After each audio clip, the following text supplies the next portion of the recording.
Today I'm going to cover a topic that will probably not get too many comments or even watches from cult followers that are in the haters crowd. The subject of television. Why? Because they know they are guilty. You see, most cult followers and even the old-timers who know that it is quote-unquote wrong to watch television, movies, videos, TV shows, and more, they have managed to work out schemes into their school of thought to convince themselves that it is okay to watch all of these things when their prophet told them not to. You see, the prophet laid down the law, and the members of the Branham denomination followed that law, and long after he's dead and gone, they decided to make excuses by following the letter of the law instead of the underlying meaning. Branham decided to implement a control tactic of keeping the followers from seeing the outside world, as many other cults do. Yet, followers find ways to permit themselves to watch the outside world. Branham did this under the disguise of television is evil, in Hollywood specifically. But, you see, instead of watching what they call television, many ministers and deacons and song leaders and followers and prophets' sons and more have monitors. Television that receives no channels over the air. Except, of course, for those who now do.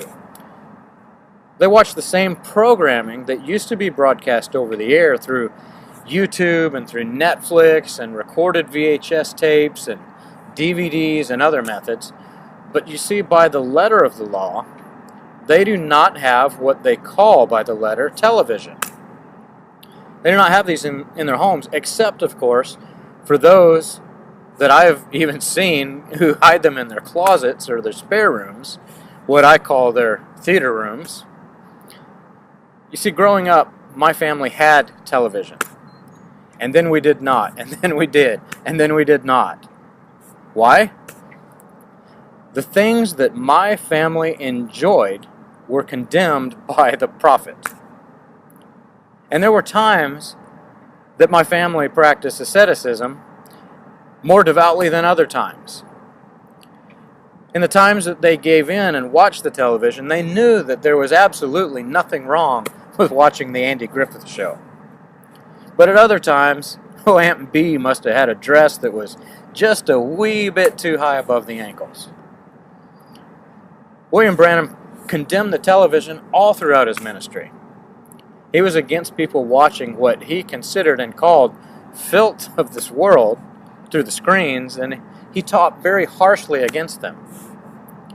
He said, "Are you willing to sacrifice your television programs?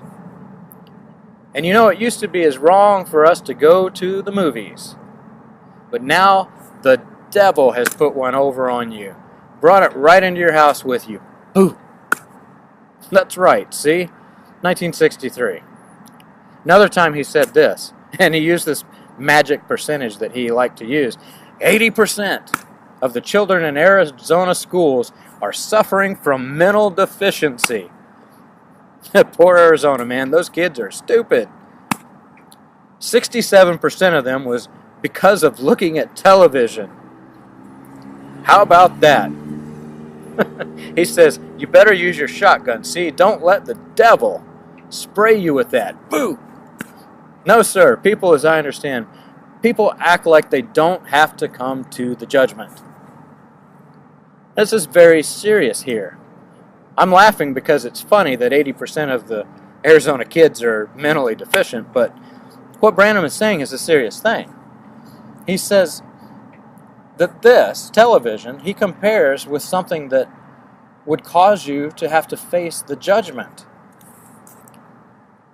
And this in itself is a conundrum, because while Branham strictly taught against the television, most followers and leaders of the message of William Branham own a television. Are they not scared that they'll face the judgment? Those that don't, they watch the television over the internet, or they attend picture shows, as William Branham called it. Others go to somebody else's house so that they can watch the devil box in their house. Very few, if any, have gone through their entire lives without watching a movie or a television show. Yet this is the devil. Though William Branham claimed otherwise, he seems himself to know a great deal about television programs. Take the example of Marshal Matt Dillon of Gunsmoke. William Branham says, don't try to be a Matt Dillon or somebody. Don't try to be Peabody Ernie or whatever his name is, some of these men. He pretends like he doesn't know it. But the funny part is then there's blank spot on tape -Ed. Who knows what he pushed that little button to pause the recording to say? 1960, As the Eagle Stirreth Her Nest, the sermon that he copied from C.H. Franklin. But again, later in 63, he says this about Matt Dillon. He says, Hollywood is full of gunfighters. Anybody that knows history knows them back there in those days. There's gunfighters, the different fellows. They weren't decent citizens. They were renegades.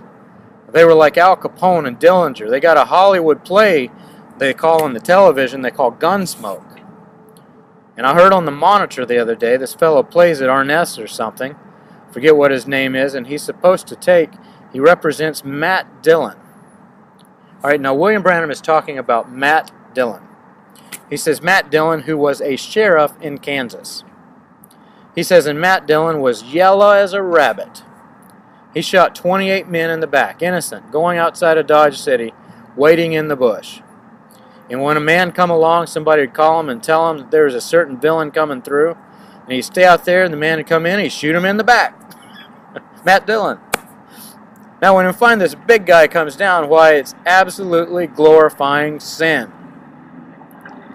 But the little children of our country can tell you more about Matt Dillon than they can tell you about Jesus Christ.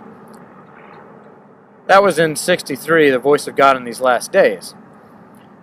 Now, some followers just brush this away as Branham's love in studying the American West, but nothing could be further from the truth. It's actually quite funny, because Marshal Matt Dillon was a fictional character. There was no history of Matt Dillon. He was a fictional character from the show Gunsmoke. Matt Dillon never existed. In the fictional television program, he served as the United States Marshal of Dodge City, Kansas in the 1870s. But the character was created by a writer named John Meston, who envisioned him as a man whose hair is probably red if he's got any left. I'm quoting. He would be handsomer than if he had better manners in life, and some of his enemies have left back looking at him a little beat up, and I suppose his mother back in 1840 trying to get him to take a bath in a wooden wash tub. He goes on and he describes this fictional character that he is creating. The guy never existed. Marshal Matt Dillon was very popular. Gunsmoke had a 20-year run on CBS television. Many viewers turned in weekly to watch their favorite fictional Marshal Dillon from the Old West gunfight. Why did William Branham claim to know the history of Matt Dillon when there was no history? Why did he speak with authority of this man's life, saying that he was a yellow coward that shot people in the back when the guy never existed? It's actually quite funny. Most followers use the excuse that, well, they only watch the clean TV shows. All the filth and the garbage of Hollywood, they cast it aside, but just the clean ones. But what they do not realize is that William Branham himself enjoyed the not-so-pure shows himself. The greatest irony in William Branham's condemnation of television and movies is that he himself went to watch Marilyn Monroe multiple times. One of these was The River of No Return. He says this in 1963, "The kids have been telling me, Daddy, you go down and watch that River of No Return all the time." He said, they got a play like that on today. Told me a certain night it would be on a week or two. I thought, well, I want to see that. Because I'd been down to that river 2 or 3 times, I think, and I went to see it. Miss Marilyn Monroe acted that out. In this particular Marilyn Monroe movie, there was very little to watch that was not interesting besides the flesh of the movie star herself. As she laid across the piano in her sexy poses, there was very little left to the imagination. The skirt was so short that you could see the bottom of her panties, and the top was so low that it was only just an inch or two above her nipples. Was this avoiding the impure and watching the good stuff? Or was this watching what Branham considered the good stuff? New York Times said this about the movie. It was a sickening succession of rapids churned into boiling foam, presents a display of nature's violence that cannot help but ping the patron's nerves. The raft tumbling through these rapids is quite a sight to see, and the layouts of the Rocky Mountain landscapes are handsome in color too, but Mr. Mitchum's and the audience's attention is directed directly to Marilyn Monroe through frequent and liberal posing in her full and significant views. In other words, they're in the middle of the most magnificent area in the wilderness. The movie actually stank, and her beauty was greater than that of the mountains and the river. So we have a strange conundrum. The followers that do not ascribe to this teaching by bending the rules to follow the letter of the law, the letter of William Branham's law, and he laid down the law without even keeping it. It's a paradox. This is exactly what happened in the days of Jesus, when he so harshly condemned the Pharisees. Jesus condemned the Pharisees for their hypocrisy and their double standards. Rather than uphold the righteousness that the law presented, they invented some new laws and they bent the rules for the laws that God gave Moses. It was for that very reason that God fulfilled the old covenant and established a new covenant, the law written into our hearts. Doing away with that old covenant and the old law, yes, the same law that the followers of this cult try to keep, but they're only keeping just a certain portion of it. In 2 Corinthians 3, Paul says this, "Now if the ministry of death," let me repeat that, "if the ministry of death, carved in letters on stone, came with such glory that the Israelites could not gaze at Moses' face because of its glory, which was being brought to an end, will not the ministry of the Spirit contain more glory? For if there was glory in the ministry of condemnation, then the ministry of righteousness must far exceed it in glory. Indeed, in this case, what once had glory has came to no glory at all, because of the glory that surpassed it. For if what was being brought to an end came with much glory, how much more will what is permanent have glory?" So why did William Branham try to reinforce these portions of the Mosaic law and add more laws to them, like watching television? Paul goes on, he says, "Since we have such a hope and are not very bold, not like Moses, who would put a veil over his face so that the Israelites would not gaze of the outcome of what was being brought to an end. But their minds were hardened. For to this day, when they read the Old Covenant, that same veil remains unlifted, because only through Christ is it taken away. Yet to this day Moses is read, a veil lies over in their hearts. But when one turns to the Lord, that veil is removed.